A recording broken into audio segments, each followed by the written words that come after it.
اعوذ باللہ من الشیطان الرجیم، بسم اللہ الرحمن الرحیم۔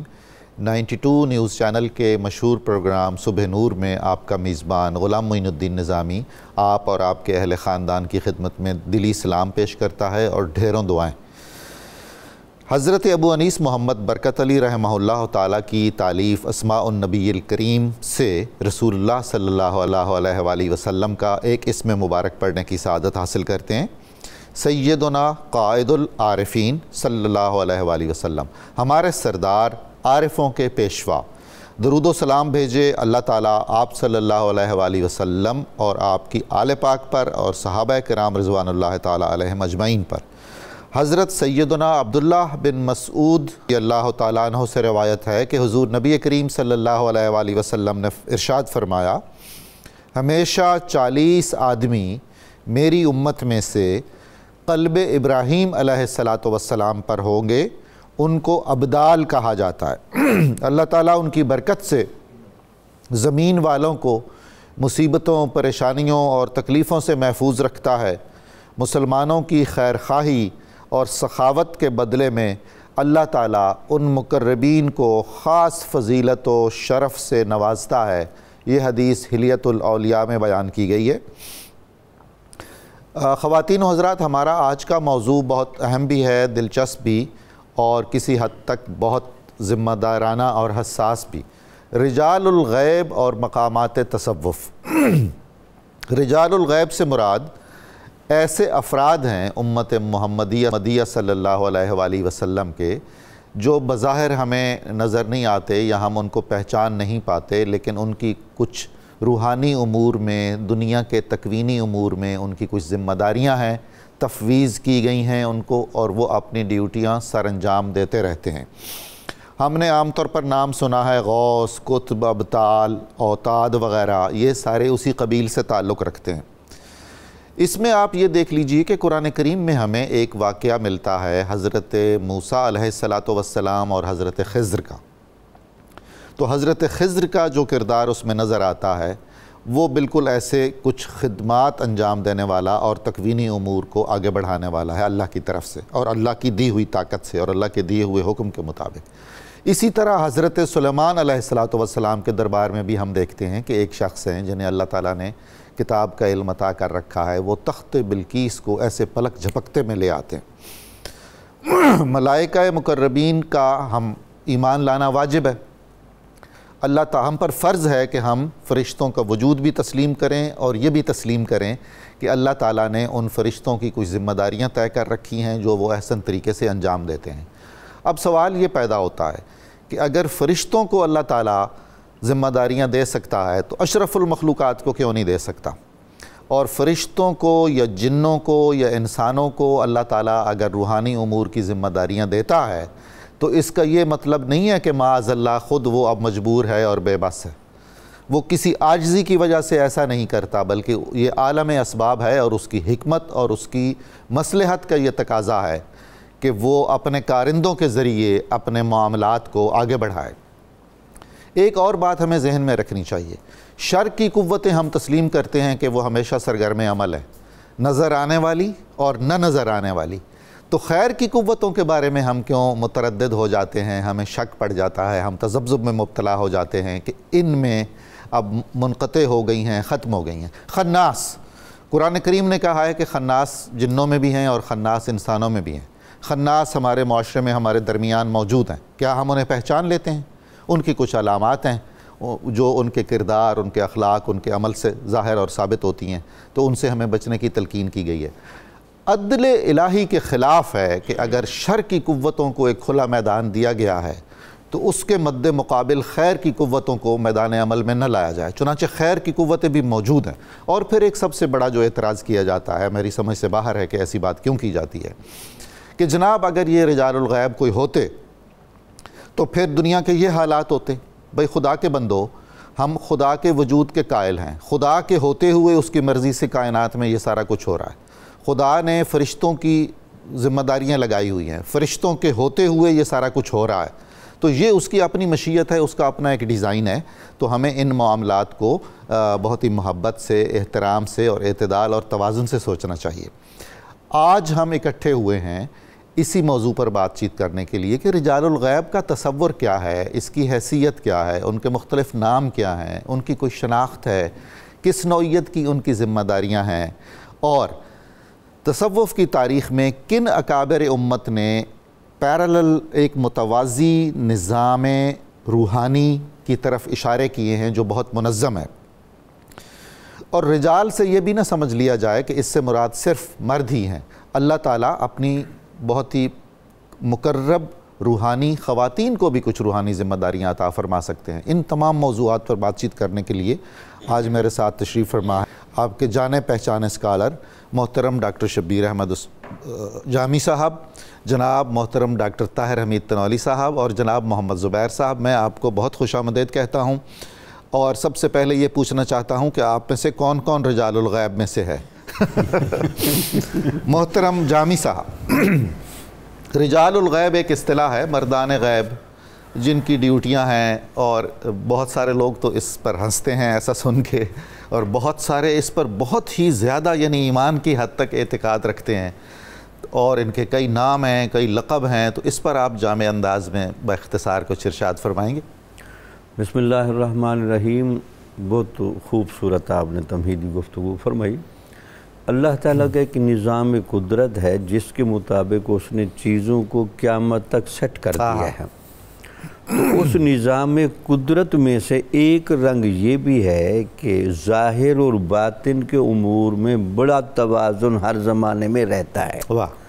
وہ توازن ہماری سمجھ میں آئے یا نہ آئے وہ ایک الگ بات ہے، لیکن وہ توازن چلتا ہی رہتا ہے۔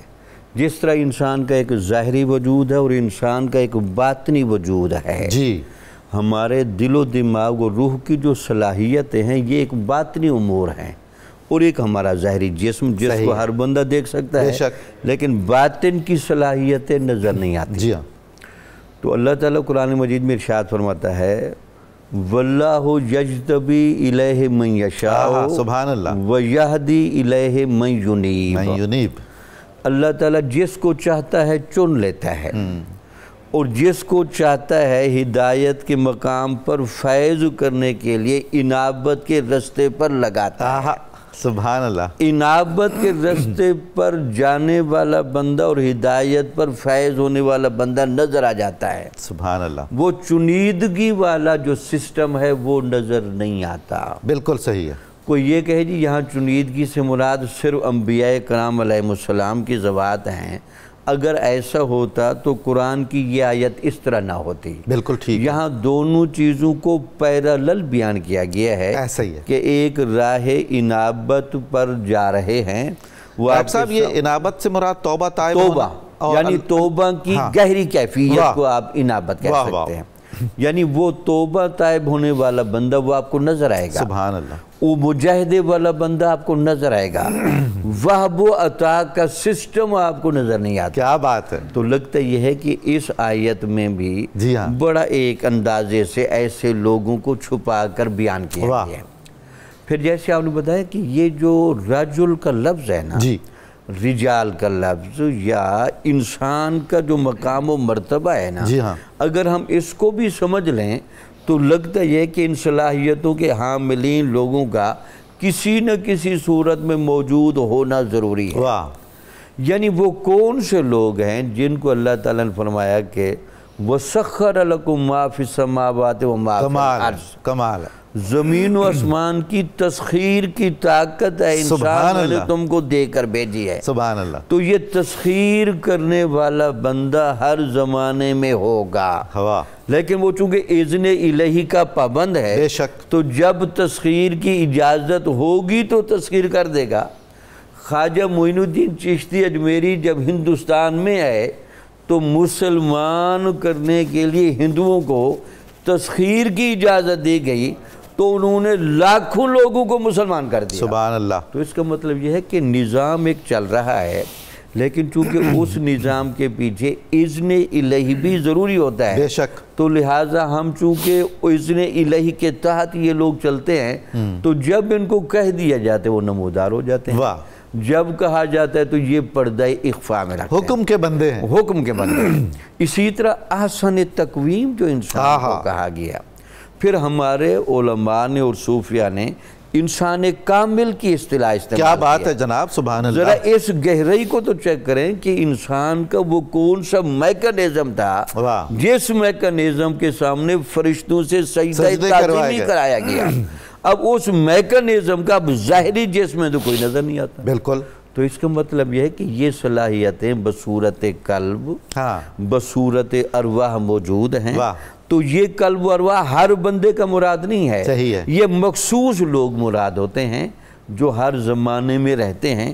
ان کو رجال الغیب کہا اس لیے جاتا ہے کہ یہ اپنے آپ کو چھپا کر رکھتے ہیں۔ اچھا، اللہ تعالیٰ کی حکمت اور قدرت یہ ہے کہ یہ لوگ ظاہر نہ ہوں۔ اچھا، چونکہ اگر یہ لوگ ظاہر ہو جائیں تو لوگ عالم اسباب کا نظام ہی سارا چھوڑ کر وہ ان کے قدموں میں آ کر بیٹھ جاتے ہیں۔ چونکہ انہوں نے بھی جس طرح آپ نے بڑا خوبصورت الفاظ ارشاد فرمائے کہ کچھ فرشتے تو عالم اسباب کو چلا رہے ہیں، جی بالکل، کچھ عالم اسباب کے اوپر کا بھی نظام ہے، اس اوپر کے نظام کو چلانے کے لیے بھی ایک سسٹم ہوتا ہے۔ اب یہاں میں ذرا ایک دو مثالیں دوں جس سے تصور کی سمجھ ہے۔ یہ قرآن مجید کی اس آیت کو بڑی گہرائی سے دیکھیں، وَمَن يَتَّقِ اللَّهَ يَجْعَلْ لَهُ مَخْرَجًا وَيَرْزُقْهُ مِنْ حَيْثُ لَا يَحْتَسِبُ۔ تقوی اتنی بڑی کیپیسٹی ہے کہ یہ لا مرض مریض کا علاج کرتا ہے۔ مخرج کا سب نے معنی لکھا ہے، تکلیف سے نکالنے والا، بے شک، اور اس کو وہاں سے رزق ملتا ہے جس کا وہم و گمان بھی نہیں ہوتا۔ تو یہ جو تقوی ان جیسے آثار کو لے کر آتا ہے، صحیح فرمایا، تو اس کا وہ میکانزم کے بندے موجود ہوتے ہیں۔ یہاں ذرا ابن عربی کا نام بھی آ جائے تو بہت بہتر ہوگا۔ ضرور۔ ابن عربی نے علماء سے پوچھا کہ یہ اللہ تعالیٰ جو قرآن مجید میں ارشاد فرماتا ہے الف لام میم ذالک الکتاب لا ریب فیہ، تو آیا یہ علماء قرآن کا وہ معنی جان سکتے ہیں جس کے اندر کوئی ریب و شک کی گنجائش نہ ہو؟ سبحان اللہ۔ تو سب کہنے لگے جی احتمال ہی ہے، اب ہم یہ کہیں تو انہوں نے کہا نہیں، جان سکتے ہیں۔ وہ لفظ آ رہا ہے ھدی للمتقین، اگر کوئی بندہ صحیح تقوی پر فیض بیٹھا ہے تو قرآن کا لا ریب معنی اس کو منکشف ہو جائے گا۔ جی ہاں، تو یہ اللہ کا پورا نظام ہے، یہ سسٹم ہے، تو اس وجہ سے ان کو رجال الغیب اور یہ اصطلاح دی جاتی ہے۔ درست ہے۔ محترم جناب ڈاکٹر طاہر حمید تنولی صاحب، قرآن کریم میں جو واقعہ موسیٰ ہے اور جن ہستی سے ان کی ملاقات ہوئی جنہیں بہت سارے مفسرین نے تقریباً اجماع کے ساتھ حضرت خضر کے نام سے یاد کیا ہے، اس واقعے میں ہمارے لیے بہت ساری سمجھنے کی باتیں ہیں اور اس سے ملتے جلتے کچھ واقعات بھی۔ تو رجال الغیب میں جو تصور خضر ہے ہمیشہ سے رہا ہے اور اب تک موجود ہے، اس پر آپ کچھ ہمیں رہنمائی فرمائیں۔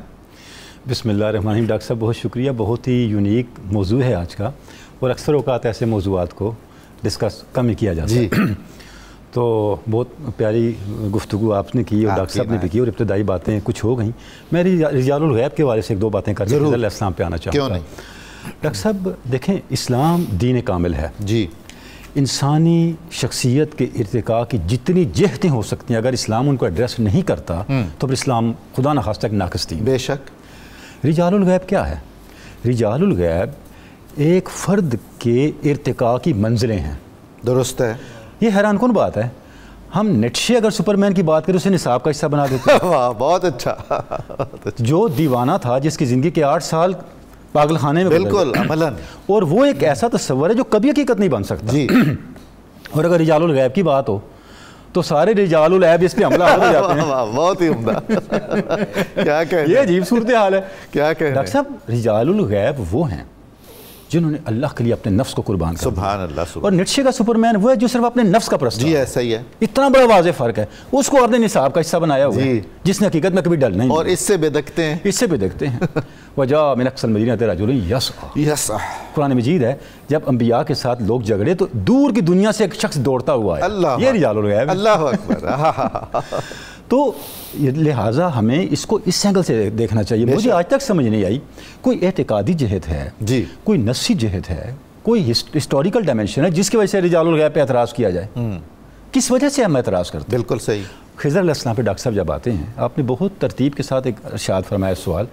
خضر علیہ السلام کی ہستی اتنی جامع ہے، یہ رجال الغیب کی نمائندہ بھی ہے اور رجال الغیب کی تشکیل کا پورا ضابطہ بھی ہے. واہ واہ واہ واہ. یہ کمال ہے خضر علیہ السلام کی ذات کے اندر. جو ہمیں ان کے بارے میں ڈیٹیلز ملتی ہیں، حضرت بلیہ ابن ملکان آپ کا نام ہے، اور آپ کو خضر اس لیے کہتے ہیں کہ جب آپ خشک زمین پہ بھی چلیں تو جہاں پاؤں رکھیں وہ سبزے میں بدل جائیں. یعنی خضر کا مطلب سبزی ہوا، سبزہ، سرسبز ہونا، سرسبز ہو جانا. اچھا، تو یعنی موت کو حیات میں بدلنے والا، سبحان اللہ سبحان اللہ، مایوسی کو امید میں بدلنے خود اسی والا، میں دیکھ لیجیے، نیستی کو ہستی میں بدلنے والا، یہ خضر ہے. واہ. یعنی جو خضر کے نام کے اندر موجود ہے کہ خضر کہتے کس کو ہیں. اور مقام و مرتبہ کے علامہ نے کہا نا کہ کشتی مسکین ہو، جان پاک ہو دیوار، علم موسیٰ بھی ہے تیرے سامنے حیرت فروش. اللہ اکبر. یعنی کہ علامہ صاحب نے کس طرح خضر علیہ السلام کو ٹریبیوٹ پیش کیا اور ان سے سوال جواب کیے ہیں. خضر راہ، خضر راہ ایسی طویل. اچھا ڈاکٹر صاحب دیکھیں خضر راہ کے بارے میں تو ہم حضرت علامہ کی ذکر آ گیا، ان کی بایوگرافی دیکھتے ہیں تو خضر راہ تو لکھی خضر سے ملاقات کے بعد. صحیح، بالکل ایسا ہی. علامہ کی بایوگرافی میں یہ چیز موجود ہے کہ علامہ بیٹھے ہیں اور وہ کوئی دوسرے اوپر دوسری تیسری منزل جہاں وہ رہتے تھے، بالکل، کوئی بابا جی آئے انارکلی میں، جی انارکلی میں آئے تو انہوں نے کہا اقبال کیوں پریشان ہو، علامہ ملت کے حالات یہ وہ. تو انہوں نے کہا کیا تم نے مولانا روم کی بات ہی سنی، بار بنا ایک کوہنا کے آباداں کنت، اولان بنیاد را ویران کنت. تو اور بات کر کے واپس چلے گئے. تو انہوں نے کہا علی بخش کو دیکھنا ہے بابا جی ایسے، وہ دیکھا دروازہ تو بند ہے، بابا جی تو کوئی بھی نہیں ہے. اور اس نظم کے اندر یہ شعر موجود ہے اور خضر کی زبان سے کہلوایا ہے. اور جب اعتراض کیا سید سلیمان ندوی اور بقیہ لوگوں نے یہ کیسی نظم، اس میں شاعری نہیں ہے، تو علامہ نے کہا خضر شاعری نہیں کرتا، اس میں شاعری ڈالنا اور شاعرانہ وہ لطافتیں ڈالنا یہ خضر کے مزاج کے خلاف ہے، خضر بات کر رہا ہے. کمال ہے. تو ہمارے بڑوں نے تو خضر سے باتیں کر کے ہم تک پہنچائی ہوئی ہیں. اچھا اب ڈاکٹر صاحب خضر علیہ السلام کی شخصیت جو ہے ہم دیکھتے ہیں، میں نے جیسے عرض کیا ایک تو یہ خود رجال الغیب کے نمائندہ بائیں معنی ہے کہ اب تک خضر علیہ السلام کے وجود کو اہل حق محسوس کرتے رہے ہیں. بے شک ملاقاتیں ان کے ساتھ استفادہ اس میں حضرت علامہ کا ذکر دیا. ہمارے شیخ طریقت حضرت خواجہ عبد الرحمن چھولوی کے والد گرامی فقیر محمد خضری ہیں، جو عام آدمی تھے جس طرح کاشتکار، ان کی ملاقات خضر علیہ السلام سے ہوئی تو وہاں سے سلسلہ طریقت کا آغاز ہوا. ساری تربیت خضر علیہ السلام نے، کیونکہ نام کے ساتھ ہی خضر آ گیا، ان کا نام ہی بن گیا فقیر محمد خضری. تو خضر علیہ السلام کی ساتھ ملاقاتیں اور ان کے استفادے کے اتنے ایویڈنسز ہیں، اتنے واقعات ہیں قرآن مجید میں. ڈاکٹر صاحب جب ہم دیکھتے ہیں تو پہلی بڑی بنیادی بات یہ ہے کہ جب موسیٰ علیہ السلام کو، وقت چونکہ کم ہے چند اشارے کرنا چاہوں گا، موسیٰ علیہ السلام کو جب اللہ رب العزت نے ان کے دعا کے نتیجے میں، آرزو کے نتیجے میں کسی صاحب علم تک پہنچنے کے لیے حکم فرمایا، موسیٰ علیہ السلام نے ایک بات ارشاد کی. یہ بھی ہماری تربیت کے لیے، ورنہ ہماری تربیت کے لیے بلا شبہ انبیاء کا ہر معاملہ ہماری تربیت کے لیے، کیونکہ وہ ایک پروٹوٹائپ ہے نا ہمارے سامنے، ایک رول ماڈل ہے. اب موسیٰ علیہ السلام فرماتے ہیں وَإِذْ قَالَ مُوسَىٰ لِفَتَاهُ لَا أَبْرَحُ حَتَّىٰ أَبْلُغَ مَجْمَعَ الْبَحْرَيْنِ أَوْ أَمْضِيَ حُقُبًا. سبحان اللہ. موسیٰ علیہ السلام نے اپنے نوجوان خادم کو کہا اب خضر کو ڈھونڈنا ہے، میں اس وقت تک چلتا رہوں گا جب تک میں اس جگہ نہ پہنچوں جہاں دو دریا ملتے ہیں. سبحان اللہ. خضر اس شخصیت کو کہتے ہیں جس میں دو دریا ملتے ہیں. کمال ہے، دو دھارے مل رہے ہیں، جس میں ظاہر اور باطن اکٹھا ہوتا ہے. واہ واہ.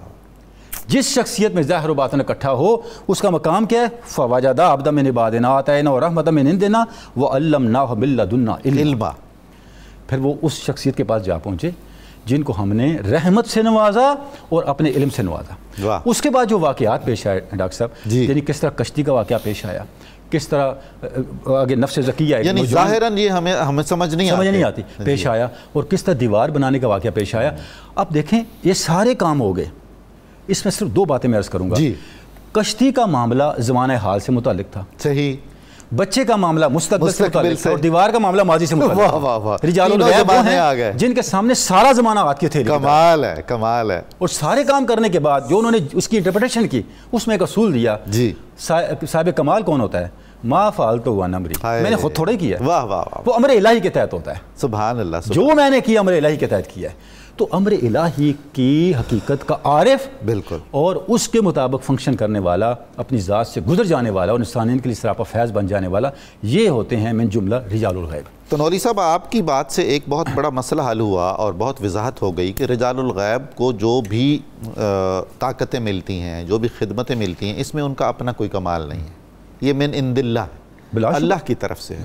یہ تمام ان کا اختیار، ان کی طاقت اور ان کی ڈیوٹیز یہ ساری اللہ کی طرف سے ہیں، جیسا کہ حضرت خضر نے بھی فرمایا. تو اس اعتقاد کے بعد، اس کو ایمان کا حصہ بنا لینے کے بعد تو میرا خیال ہے کوئی بہت بڑا مسئلہ نہیں رہ جاتا کہ اگر ہم یہ تصور رکھیں. جناب محمد زبیر صاحب اکابر اولیاء اللہ کے تذکروں میں اور ان کی کتابوں میں ملفوظات میں ہمیں حضرت خضر سے ملاقاتوں کے اور استفادے کے بکثرت واقعات ملتے ہیں. آپ کچھ اس سلسلے میں رہنمائی کریں، پھر ہم آگے کنیکٹ کریں گے اسے اگلے مرحلے پر. جی بسم اللہ الرحمن الرحیم. جو رجال غیب ہیں یہ اللہ تعالیٰ کے آلات ہیں، اس کے خدام ہیں، یہ کارکنان قضاء و قدر ہیں، یہ اہل خدمات ہیں، اور ان کا ذکر قرآن میں بھی ہے، احادیث میں بھی ہے، اور اولیاء کرام کی کتابوں میں بھی ہے، ان کے ملفوظات میں بھی ہے. سبحان اللہ. مثال کے طور پہ حلیۃ الاولیاء کی بات کرتے ہیں کہ اس میں ابو نعیم جو ہیں انہوں نے حضرت ابن مسعود سے روایت کی ہے، جس کا میں مفہوم بیان کر رہا ہوں کہ یہ حدیث ان سے روایت ہے. معذرت کے ساتھ حضور والا، ہمارے دوست تو کہتے ہیں کہ حضرت ابو نعیم جو ہیں اور حلیۃ الاولیاء ہے، یہ تو بس گھڑی ہوئی اور وضعی اور بیکار سی کتاب ہے. معاذ اللہ. نہیں، لیکن اگر اس کی تصدیق قرآن و حدیث سے ہو رہی ہو، دوسری روایات سے ہو رہی ہو، تو پھر وہ مانن وہ متواتر حدیث بن جاتی ہے، تقویت ہو جائے گی نا، طاقت مل جائے گی روایت. اور اس کو تقویت ملتی ہے، وہ بھی میں بتاتا ہوں.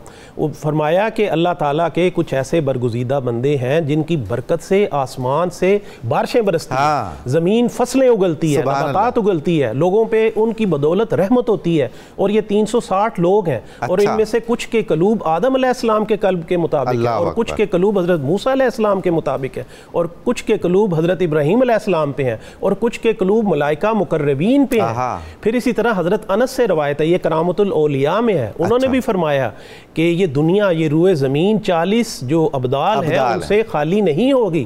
پھر اسی طرح سے پھر آپ صلی اللہ علیہ وسلم سے پھر آپ آگے آئے، حضرت جلال الدین سیوطی نے یہ کہا ہے کہ یہ ابدال کے بارے میں یہ جو حدیث ہے یہ متواتر ہے، مانن متواتر ہے، اتنی زیادہ ہے. امام سخاوی نے پھر بیان کیا، انہوں نے کہا کہ جو سب سے اہم حدیث ہے وہ امام احمد بن حنبل نے جو شرح بن عبید سے روایت کی ہے، وہ سب سے اہم جو ہے ان کے بارے میں. یہ آپ بہت اچھی بات کر رہے ہیں کہ اب آپ نے ایسے علماء کا اور محققین علماء کا ذکر شروع کیا ہے جن پر کافی حد تک اتفاق رائے ہے اور ہر کوئی انہیں مانتا ہے. جی مجمع زوائد میں ہے کہ یہ حسن تک پہنچا ہوا ہے کہ 40 ابدال ہوں گے. تو یہ تو جو ہے یہ تو کہتے ہیں کہ مانن جو ہے یہ حدیث یہ متواتر تک پہنچی ہوئی ہے اور اس کے انکار کی کوئی وجہ نہیں ہے. اور انہوں نے کہا کہ وہ سب سے اہم حدیث وہ ہے جو حضرت علی نے فرمائی کہ اہل شام پر لعنت نہ کرو کیونکہ اس میں 40 ابدال موجود ہیں.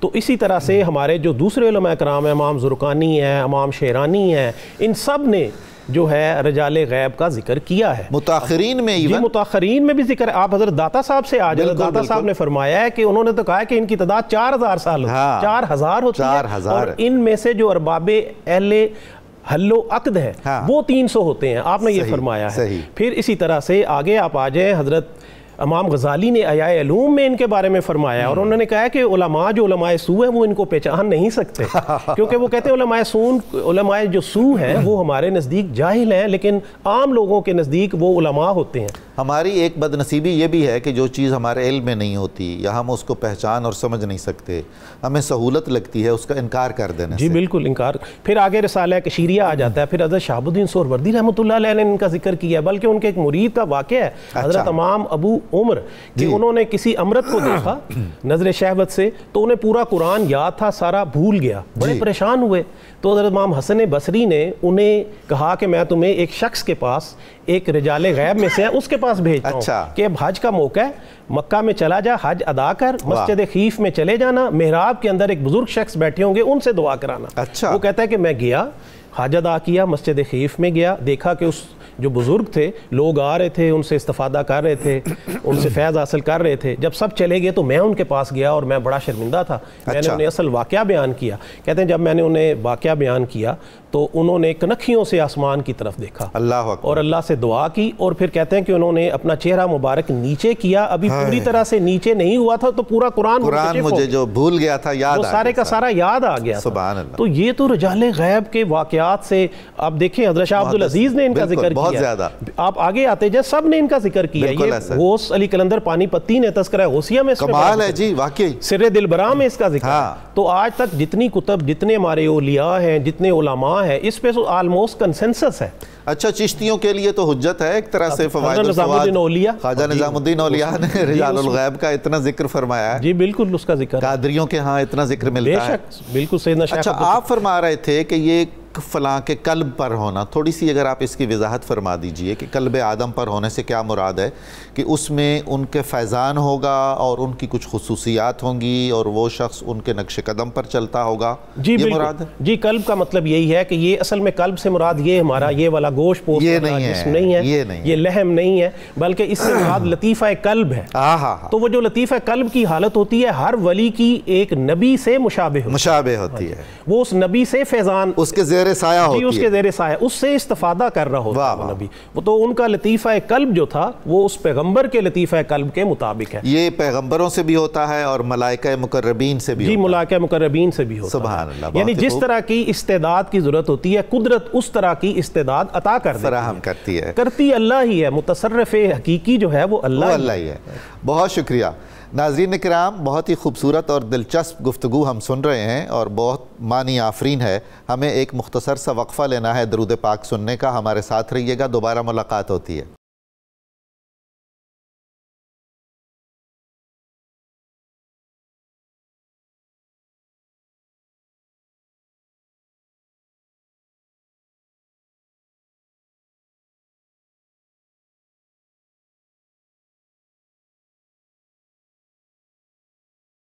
قابل احترام خواتین و حضرات، صبح نور میں دوبارہ خوش آمدید کہتا ہوں، آپ کو سلام پیش کرتا ہوں۔ ہم گفتگو کر رہے ہیں رجال الغیب اور مقامات تصوف۔ اہل تصوف کے نزدیک رجال الغیب کا تصور کیا ہے اور ان کی خدمات کیا ہیں۔ ہم اپنی گفتگو کے دوسرے اور آخری مرحلے میں داخل ہو چکے ہیں۔ میں سب سے پہلے زحمت دوں گا محترم ڈاکٹر شبیر احمد جامی صاحب سے، عرض کروں گا کہ حضرت غوث العظم سیدنا عبد القادر جیلانی رحمۃ اللہ تعالیٰ علیہ کی جو شخصیت ہے اور آپ کا جو کردار ہے وہ امت محمدی میں رجال الغیب کے حوالے سے بھی ایک مرکزی حیثیت کا حامل نظر آتا ہے، اور آپ کی محفلوں میں رجال الغیب کا آنا، بلکہ رجال الغیب کا تکرر اور بعض وجوہات کی بنیاد پر کسی مصلحت کے تحت ان کی معزولی، اس طرح کی روایات ہمیں ملتی ہیں جو مستند ہیں اور بڑے بڑے بہت ہی ثقہ علماء اور مشائخ نے لکھی ہیں۔ تو حضرت غوث العظم کی شخصیت رجال الغیب کے حوالے سے۔ بسم اللہ الرحمن الرحیم۔ اللہ تعالیٰ نے بعض اولیاء کے اندر انبیاء کی مطابقت میں ہوتے ہوئے تصرف کلی اور تسلط کلی کی بھی اظہار فرمایا ہے۔ اچھا، خوب۔ خود سرکار غوث اعظم کہتے ہیں کہ میں جو ہوں اپنی ولایت اور مشرب کے اعتبار سے قدم محمد سبحان اللہ صلی اللہ علیہ سبحان وسلم پر اللہ ہوں۔ سبحان اللہ۔ تو حضور نبی اکرم صلی اللہ علیہ وسلم کے ساتھ جو فیوزات کی کثرت تھی بلکہ انتہات تھی، اس کا پرتو آپ کی شخصیت اپنے زمانے میں نظر آتی ہے۔ چون محمد درمیان انبیاء، بالکل ٹھیک، غوث اعظم درمیان اولیاء، چون محمد صلی اللہ علیہ وسلم درمیان انبیاء۔ تو اس وجہ سے وہ رجال الغیب کی صفات کا اظہار ہونا، جی، یا آپ کے وجود مبارکہ کے اندر فالمدبرات امرہ کی کیفیت کا ہونا، اور اس تسلسل کو اپنی سیرت و کردار میں رکھنا اور اس کو ضرورت اور اذن کے تحت استعمال کرنا، اس کے بہت زیادہ شواہد ملتے ہیں۔ درست ہے۔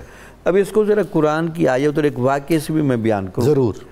کہتے ہیں کہ حضور غوث اعظم آخری وقت میں قرآن دیکھ کر بہت پڑھتے تھے۔ اللہ اکبر۔ تو آپ کے خلفاء کو یہ اندازہ ہوا کہ شاید کہیں تھوڑا نسیان کا کوئی مسئلہ ہے، اللہ اکبر، یا یہ کیا معاملہ ہے، احتیاط کرنا شروع ہو گئے ہیں بہت۔ تو جب خلفاء نے زیادہ اصرار کیا تو آپ نے کہا کہ میں قرآن کے الفاظ میں انوار الہیہ کا سمندر دیکھتا ہوں۔ اللہ اکبر۔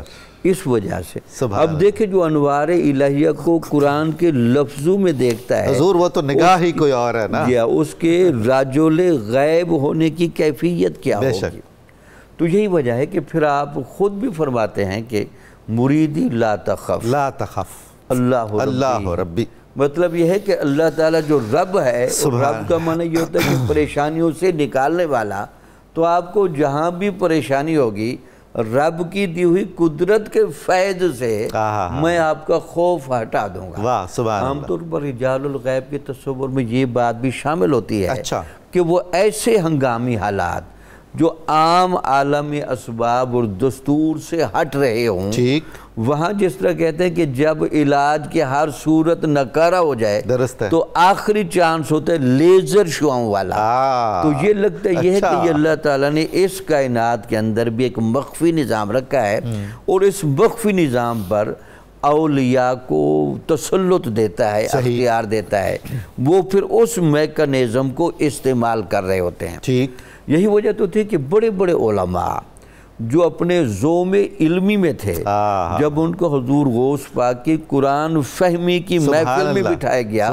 وہ اس میکانزم کو دیکھ کر حیران رہے کہ یار ان کے پاس علم کس ذریعے سے آ رہا ہے، یہ معنی اور مطالب وہی بیان کر رہے ہیں جو الفاظ سے بالکل مطابقت رکھتے ہیں، لیکن لغت اور زبان کی گہرائیوں سے اگلے درجے کے ماورا ہے۔ تو یہ ان کی غیب سے کنیکشن اور رابطے کی جو ایک کیپیسٹی ہے وہ ظاہر ہوتی تھی۔ سبحان اللہ۔ پھر آپ نے دیکھا کہ آپ کو تکرر کا، معزول کرنے کا بھی اختیار تھا۔ ہمیشہ یاد رہے تکرر اور معزولی ویسے نہیں ہوتی، بندے کی صلاحیت کو دیکھ لیا جاتا ہے۔ ایسا ہی ہوتا ہے۔ ایک بندہ ظاہری طور پر حجابات میں پھر رہا ہے، لیکن لگتا ہے کہ میکانزم بہت اچھا رکھتا ہے، صحیح، تو توجہ کے زور پر اس کو کھینچ لیتے ہیں۔ واہ واہ واہ۔ اس میں اگر اس واقعے کو میں صرف سمجھانے کے لیے لیا ہوں، بالکل، حضرت عمر رضی اللہ تعالیٰ عنہ کس نیت سے نکلے اور کیسے قدموں میں آگے رہے، کیا بات ہے۔ تو اس کا مطلب ہے کہ ان کے باطن میں یہ سب کچھ تھا، سبحان اللہ، لیکن ابھی تک حجابات میں چھپے ہوئے، ابھی وہ وقت نہیں آیا، وہ وقت نہیں آیا تھا جیسے وہ وقت آیا۔ تو حضور غوث پاک کی موجودگی میں رجال الغیب کا وہاں آنا جانا ہوتا تھا، آپ کی مجلس واعظ میں، بلکہ ایک دفعہ آپ واعظ فرما رہے تھے تو حضرت خضر علیہ السلام کسی اپنی ضرورت کے پیش نظر جا رہے تھے، تو پھر آپ نے نگاہ بصیرت سے محسوس کیا کہ وقت میں گنجائش ہے، تو انہوں نے باقاعدہ آواز لگائی کہ خضر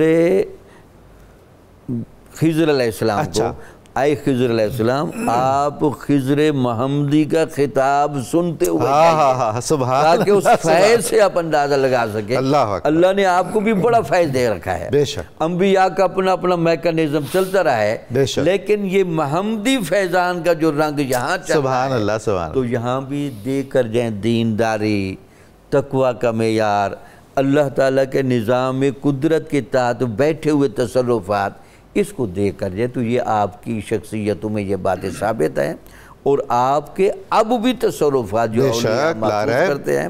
مجدد الفسانی رحمت اللہ علیہ جیسا محتاط ولی بالکل وہ بھی کہتا ہے کہ نہیں، جب بھی ولایت کا سرکل آگے شفٹ ہونا لگتا ہے تو حضور غوث اعظم کی اجازت لی جاتی ہے۔ سبحان اللہ۔ مرکزی روحانی سیکریٹریٹ دوسرے لفظوں میں آج کل کی سمجھانے کے لیے بغداد شریف میں ہے، اور وہاں کی مہر لگنا ضروری ہے، وہاں کی منظوری ضروری ہے، اس لیے کہ جس کا قدم اولیاء کی گردنوں پر ہے۔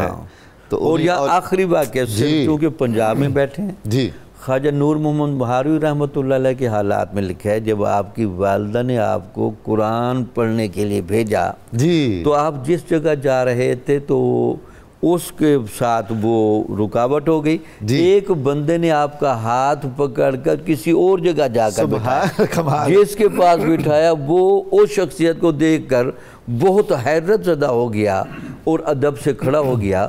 تو بعد میں نور محمد بہاروی کو کہنے لگے یہ کون بندہ آپ کے ساتھ ہوگا؟ مجھے نہیں پتا۔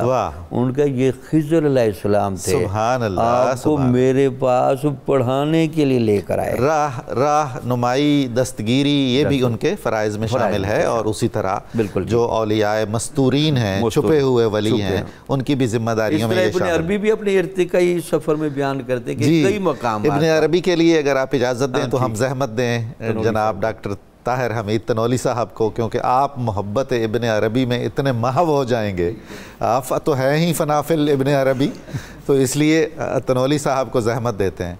حضور حضرت ابن عربی نے ایک پورا نظام متعارف کروایا، یعنی جو بھی نظام تھا اس کو اپنے طور پر سمجھنے کی کوشش کی اور اس کے کچھ درجات متعین کیے، خود ان کی اپنی زندگی میں، اپنی تربیتی زندگی میں بھی، اور پھر آگے بطور شیخ جو آپ کی زندگی ہے اس میں رجال الغیب کا تصور اور اس کے واقعات بہت کلیدی حیثیت رکھتے ہیں آپ کی تصانیف میں بھی. تو اس موضوع پر آپ کچھ ارشاد کیجیے. جی ڈاکٹر صاحب، حضرت ابن عربی کی شخصیت ظاہر تصوف کے اندر اور تصوف کی فکر کے اندر ایک بہت ہی ہمالیائی شخصیت ہے. غیر معمولی آپ کا علم اور آپ کا فہم اور آپ کا انداز بیاں. اور یہاں حضرت ابن عربی کا جو موقف ہے یا جو آپ کا نیریٹو ہے رجال الغیب کے حوالے سے، اس سے پہلے ایک چھوٹی سی بات میں یہ عرض کرنا چاہوں گا کہ حضرت ابن عربی کے زمانے میں ایک بہت بڑے فلسفی تھے ابن رشد. اچھا. ابن رشد اپنی زندگی کے آخری منزلوں میں تھے. یہ وہ جو اسپین والے ہیں؟ اسپین والے. اچھا. اور تاکہ پتہ چلے گا ابن عربی جو رجال الغیب پہ بات کر رہے ہیں ان کا درجہ کیا علم کیا درجہ ہے. تو ابن عربی نوجوان تھے. جب ابن رشد کو پتہ چلا کہ ایک ایسا نوجوان ہے جو وہ باتیں دیکھتا ہے جو ہم کرتے ہیں. اچھا، ابن رشد کہتے ہیں کہ اس وقت حضرت ابن عربی کے دادا کی عمر کا تھا. بالکل، میں نے عرض کیا نا اپنی عمر کے آخری حصے میں یہ 16 یا 18 سال کے تھے. اور چونکہ حضرت شیخ کے والد گرامی دوست تھے ابن رشد کے، تو انہوں نے کہا مجھے اپنے بیٹے سے تو ملاؤ. تو انہوں نے کہا ٹھیک ہے ملا لیتے ہیں. ملاقات کا جب اہتمام کیا گیا تو حضرت شیخ نے اس بات کو فتوحات مکیہ میں بیان کیا ہے. اس پورے واقعے کو فتوحات شریف کے 15ویں باب میں بیان کیا. تو جب ملاقات ہوئی تو انہوں نے کوئی کوسچن کیا تو آپ فرمایا ہاں. پھر کوئی کوسچن کیا فرمایا نہیں. بس یہ 2 لفظ کہے تو ابن رشد کے چہرے کا رنگ بدل گیا. اللہ اکبر. اس کے فوراً اگلا جملہ جو حضرت شیخ نے فرماتے ہیں، میں نے کہا بین نام والا تطیر الارواح من موادها والآناک من اجسادها. یہ جو میں نے ہاں اور نہیں کہا ہے، اس میں روحیں اپنے بدنوں سے اور گردنیں اپنے جسموں سے الگ ہو جاتی ہیں. اللہ اکبر. اور فرماتے ہیں کہ ان کا چہرے کا رنگ اتنا زرد ہو گیا کہ وہ ایک خزاں رسیدہ شاخ کی طرح لرزنے لگا اور میں اٹھ کے آ گیا. سبحان اللہ. اور اس کے بعد ابن رشد کا جملہ ہے کہ میں اللہ کا شکر ادا کرتا ہوں میں نے اس نوجوان کو دیکھا جو ہماری خبروں کا مشاہدہ رکھتا ہے. تنولی صاحب اگر آپ اجازت دیں تو میں یہاں آپ کے توسط سے ایک جملہ عرض کر لوں، پھر آپ کے مجھے برا تو لگ رہا ہے آپ کی بات کو منقطع کرنا. فلسفیوں میں ہمیشہ بہت زیادہ احترام کرتا ہوں ابن رشد کا اور حتیٰ کہ ابو علی سینا کا، کہ انہیں اگرچہ نہیں بھی سمجھ تھی یا یہ علم باطن سے نہیں بھی آگاہ تھے، لیکن یہ طالب تھے، تجسس میں رہتے تھے، خواہش کرتے تھے. بڑی بات ہے. خود ابو علی سینا بھی کیسے شیوخ طریقت سے ملے ہیں. تو ان بڑے عظیم دماغوں کو ہمیں خراج تحسین پیش کرنا ہے کہ انہیں بھی طلب حق تھی. ڈاکٹر صاحب خراج تحسینی پیش کرنا، اور آپ نے بڑی پیاری بات کی، آج کے عظیم دماغوں کو ان عظیم دماغوں کو نمونہ بنانا چاہیے. یہی مسئلہ ہے. اپنے علم کو حجاب نہ بنائیں، دروازہ بنائیں. جی ہاں، جیسا ان لوگوں نے بنایا. بالکل ایسا. تو جس شخصیت کے بارے میں ابن رشد یہ کہہ رہے ہیں وہ کیا کہتے ہیں رجال الغیب کے بارے میں؟ اس لڑکے کا کیا حال ہے؟ فتوحات شریف کے 2 ابواب ہیں ڈاکٹر صاحب. ایک چیپٹر نمبر 73 ہے 73 اور دوسرا 366 ہے جو رجال الغیب کو ڈسکس کرتا ہے. اس میں حضرت شیخ نے ان ہستیوں کے بارے میں ایک پوری پیٹرن کے ساتھ، ان کے منصب اور ان کی ذمہ داریاں. آپ فرماتے ہیں کہ یہ جو لوگ ہیں اگر آپ ان کے منصب کو سمجھنا چاہیں تو سر فہرست جو ہے قطب ہے. اچھا. قطب اپنے زمانے میں ایک ہوتا ہے اور اس کی حیثیت اس نظام کے اندر ایک مرکز و محور کی ہوتی ہے. اچھا، اس کے بعد پھر ابدال ہیں جو تعداد میں 40 ہوتے ہیں. اچھا. اب دیکھیں ابدال، ان کا اگر آپ نام بھی دیکھیں تو یہ ان کے اوصاف کا مظہر ہے. صحیح. یعنی وہ اپنی ہستی کو بدل چکے ہوتے ہیں اس ہستی سے جو مقصود خداوند ہے. جو مطلوب خداوند ہے اس کردار کے ساتھ اپنے آپ کو بدل چکے ہوتے ہیں. یہ جو حسن ابدال ہے پھر وہ بابا حسن بھی ابدال میں سے ہوں گے غالباً. ایسا ہی ہے کیونکہ لقب ان کا اگر مشہور ہے. تو ٹھیک فرمایا آپ نے. تو اب یہ کہہ رہے ہیں کہ یہ ان کے بعد 40 ابدال ہوتے ہیں، اس کے بعد 12 نقباء ہوتے ہیں. اس کے بعد جو درجہ ان کو نقیب کہتے ہیں. یہ 12 نقباء ہیں. اور آپ ذرا بیعت عقبہ کو بھی ذہن میں رکھیں جہاں آپ سے اس نے 12 نقیب مقرر فرمائے، تو یہاں بھی تعداد 12 ہی ہے. کیا بات. 12 نقباء ہوتے ہیں. اس کے بعد نجباء ہوتے ہیں جو 7 ہوتے ہیں. اچھا. پھر اوتاد ہیں جن کی تعداد 4 ہوتی ہے. اب یہ سارے لوگ جو ہیں یہ اللہ رب العزت کے حکم کے تحت اپنے فرائض انجام دیتے ہیں. ٹھیک ہے. کیونکہ ڈاکٹر صاحب دیکھیں کوئی چیز کائنات میں آپ دیکھیں مس لنکیج کہیں نہیں ہے. درست ہے. ایک ظاہری نظام ہے اور ایک اللہ کی طرف سے جاری ہونے والا امر ہے. اللہ کی طرف سے آنے والے امر اور ظاہری نظام میں کوئی لنکیج تو ہوگی نا.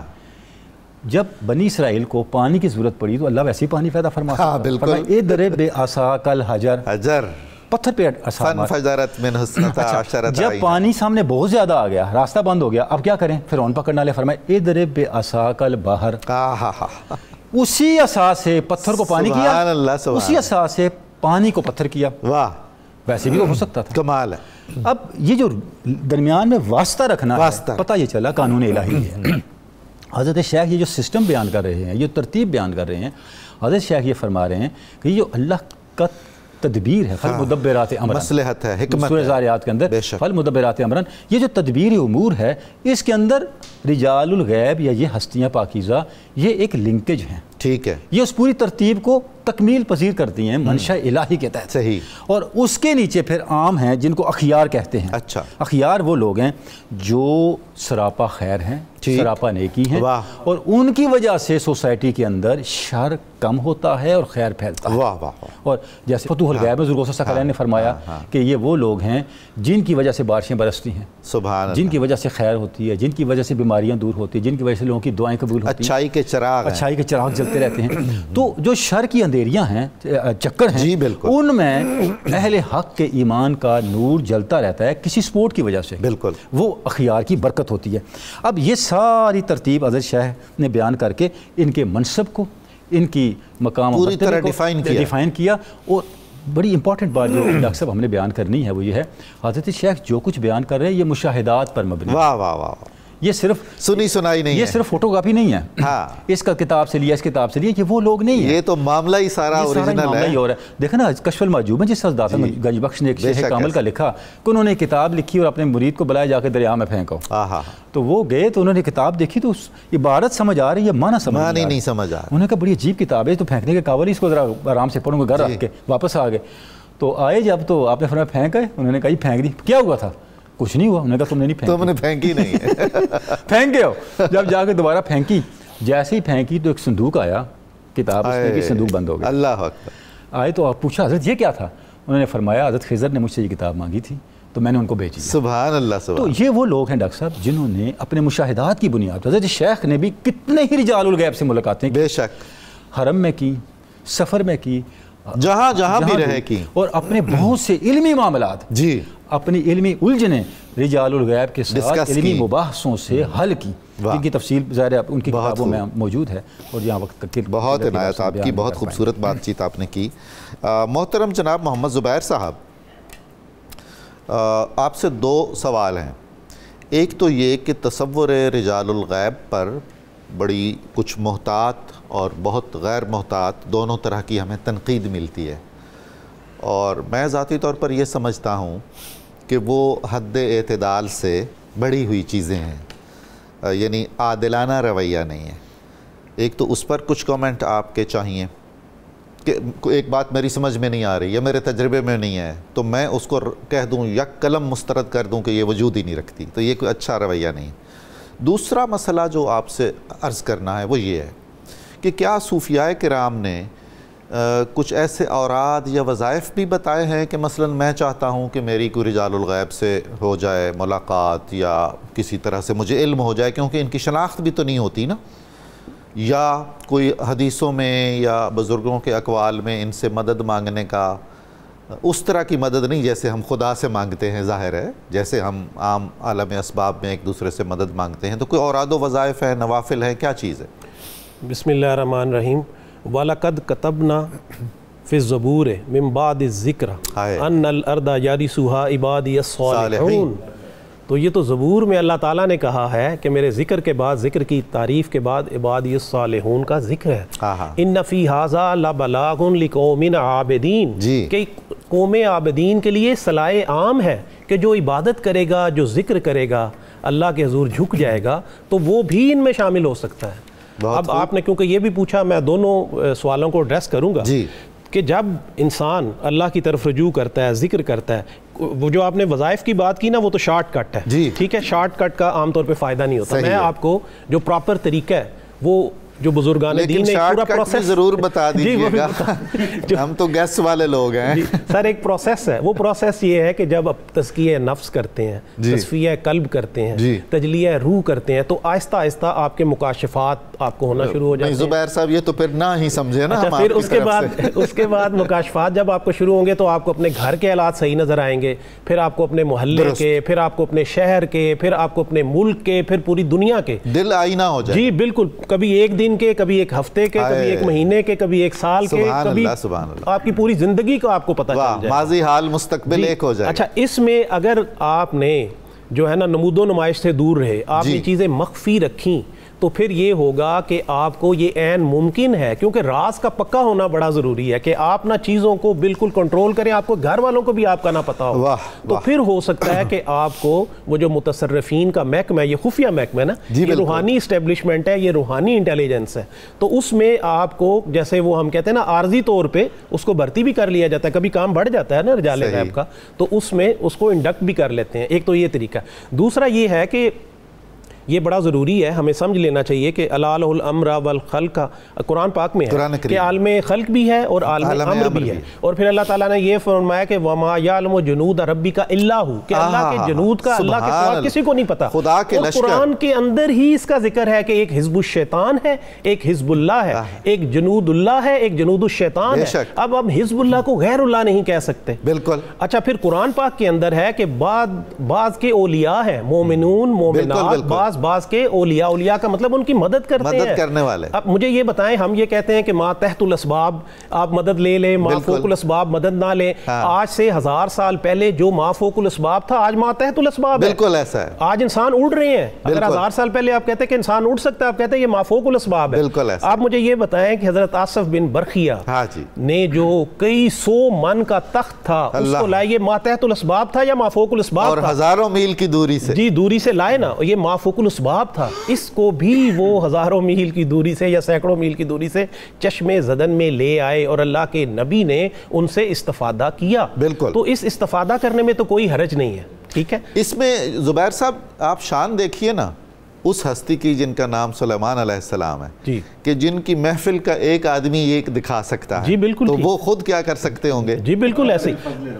اچھا دیکھیں, ایک اب قرآن پاک سے ثابت ہو گیا کہ عالم امر ہے, ٹھیک ہے, اور ایک عالم خلق ہے. عالم خلق میں جو حکمران ہوتے ہیں وہ ہمارے ابدان اور ہمارے اجسام پہ حاکم ہوتے ہیں, اور جو عالم امر پہ ہوتے ہیں وہ ہماری ارواح پہ اور ہمارے قلوب پہ ان کی حکومت ہوتی ہے. اور آپ کو پتہ ہے کہ جب کوئی جج فیصلہ لکھ رہا ہوتا ہے تو ہم سمجھتے ہیں کہ یہ جج لکھ رہا ہے, حالانکہ اس کا دل اس نے لکھوا رہا ہوتا ہے, اور اس کا دل کہتے ہیں متصرفین کے قابو میں اس طرح ہوتا ہے جس طرح جج کے ہاتھ میں قلم ہوتی ہے. ناظرین کرام, زبیر صاحب کا تعلق بیوروکریسی سے ہے, بہت اچھے نیک نام افسر ہیں, اور آپ دیکھ رہے ہیں کہ وہ بالکل اسی طریقے سے آپ کو اور مجھے وہ شارٹ کٹ ہرگز نہیں بتا رہے ہیں جس کے لیے آپ بھی بیٹھے ہیں اور جس کے لیے میں بھی منتظر ہوں. اچھا, کچھ لوگ ہمارے ہیں, ادھر بھی چل رہا ہے, کچھ لوگ ایسے ہیں کہ جو اب آپ نے کہا کہ جو کچھ شک و ریب میں رہتے ہیں, تو اب میں یہ چاہتا ہوں کہ ہمارا جو پرسپیکٹیو اور اپروچ ہونی چاہیے نا, وہ ملٹی پرسپیکٹیو کنسیڈریشن ہونی چاہیے. اب میں اس کو نا ریکنسائل کرنے کی کوشش کرتا ہوں, سنتھسس بنانے کی, کہ جو سب کے لیے قابل قبول ہے. ایک مثال دیتا ہوں کہ ایک جج صاحب ہے, ان کے ہاتھ میں قلم ہے, ٹھیک ہے, اور مکھی فائل پہ بیٹھی ہے, وہ مکھی قلم کو دیکھتی ہے اور وہ کہتی ہے کہ یہ تو قلم فیصلہ لکھ رہا ہے, اور جو کمرہ عدالت میں انسان موجود ہے وہ دیکھتی ہے آڈینس کہ یہ تو جج صاحب ہاتھ لکھ رہے ہیں. اچھا, اور جو زیادہ دور اندیش ہوگا وہ دیکھے گا کہ جج کے دل پہ تو کوئی جو ہے نا غیبی موکل جو ہے وہ تصرف کر رہا ہے, اس کے دل کو کبھی ایسے کرتا ہے کبھی ایسے کرتا ہے. اچھا, وہ بھی بات اس کی ٹھیک ہے, اپنی اپنی جگہ پہ مکھی نے بھی ٹھیک دیکھا, کمرہ عدالت میں جو شخص بیٹھا تھا اس نے بھی صحیح دیکھا, اور جو ذرا دور اندیش تھا کہ نہیں یار اس پہ غیبی موکل کو رجال غیب ہے وہ بھی ٹھیک ہے. لیکن سب سے صحیح بات یہ ہے کہ جو متصرف حقیقی ہے اللہ تعالیٰ ہے, اس نے اس غیبی موکل کو بھی وہاں مقرر کیا, اسی نے ہی اس کی ڈیوٹی لگائی ہوئی ہے, وہ تو اپنی مرضی سے کچھ نہیں کر رہا. آپ نے بھی بات کی تھی کہ حکم تو اللہ کا چلتا ہے, تو یہ اصل ہے کہ ہمیں سمجھنا چاہیے کہ وہ بھی اللہ کے حکم سے ہی یہ ڈیوٹیز دے رہے ہیں. اگر فرشتے دے رہے ہیں تو وہ بھی جنود اللہ ہے, وہ بھی اللہ کا لشکر ہے, وہ حزب اللہ ہے, تو اللہ کے کہنے سے وہ یہ ڈیوٹی سر انجام دے رہے ہیں. صحیح بات.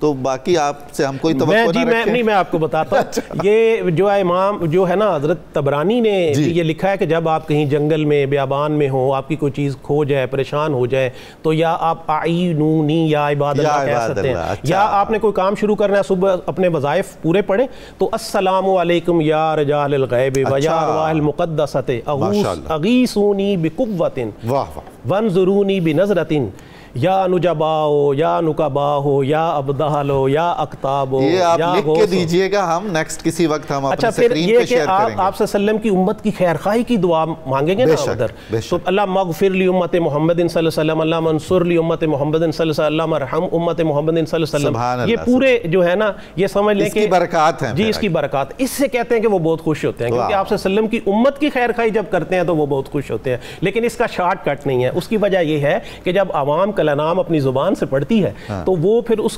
کنڈکٹ دل تک نہیں ہوتا، کیونکہ ہم جھوٹ بولتے ہیں، غیبت کرتے ہیں، تو لکڑی کا ٹکڑا اگر 1000 میگا وائٹ بھی بجلی آ رہی ہو تو اس کے لیے رکاوٹ بن جاتا ہے، تو ہم جھوٹ غیبت چگلی کرتے ہیں، اس کا اثر ان سے بچنا چاہیے، جی وہ اس کا اثر نہیں ہوتا اور پھر ہم بدگمان ہو جاتے ہیں۔ بالکل ایسے اس لیے پھر میں بہت شکریہ آپ کا، میں فردن ممنون ہوں آپ تشریف لائے، اور آپ بہت ہی معنی خیز اور دل افروز گفتگو ہوئی آج۔ ناظرین کرام، کتاب الشفا سے وظیفے کا وقت ہے، میں عرض کرتا ہوں آپ کی خدمت میں، بہت اہم وظیفہ ہے محبت رسول صلی اللہ علیہ وآلہ وسلم کے حصول کا عمل۔ جو شخص روزانہ نماز عشاء کے بعد اول و آخر درود پاک کے ساتھ خلوص نیت سے ایک مرتبہ سورہ محمد پڑھے، سورہ محمد 26ویں پارے میں ہے، اس کو معمول بنا لے تو اللہ تعالیٰ اس کے دل میں محبت رسول صلی اللہ علیہ وآلہ وسلم کا چراغ روشن فرما دیتا ہے۔ حضرت شیخ عبدالعزیز دباغ رحمۃ اللہ تعالیٰ علیہ کا قول مبارک ہے کہ غوث حضور نبی کریم کا نائب ہوتا ہے، آپ صلی اللہ علیہ وآلہ وسلم کی طرف سے اس کے دل پر جو کچھ بھی القاء ہوتا ہے، اترتا ہے، اس تک پہنچایا جاتا ہے، وہ اسی کے مطابق امت محمدیہ اور اقوام عالم کے بارے میں فیصلہ فرماتا ہے۔ روزنامہ 92 نیوز میں کا مضمون مدارج تصوف اور رجال الغیب آپ ضرور ملاحظہ فرمائیے گا، یقیناً بہت ساری چیزیں، بہت ساری الجھنیں دور ہوں گی۔ ہم آخر میں پاکستان کی خیرخواہی کا نعرہ لگاتے ہیں، آپ سب ہمارے ساتھ شریک ہوئیے گا۔ پاکستان کا مطلب کیا؟ لا الہ الا اللہ محمد الرسول اللہ۔